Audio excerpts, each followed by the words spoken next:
అనంతపురం జిల్లా తాడిపత్రి మండలం బొగ్గ గ్రామానికి చెందిన మైనార్టీ వైసీపీ నేతలు యూసుఫ్ బాషా, మస్తాన్ వలీ, ఖాదర్ బాషాలతో పాటు 10 కుటుంబాలు వైసీపీని విడి తాడిపత్రి మున్సిపల్ చైర్మన్ జేసీ ప్రభాకర్ రెడ్డి, మాజీ market yard chairman MA Rangareddy గారి సమక్షంలో టీడీపీలోకి చేరారు.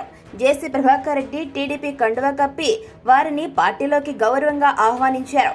ఈ సందర్భంగా వారు జేసీ అస్మిత్ రెడ్డి గారి గెలుపు కోసం కృషి చేస్తామని తెలియజేశారు.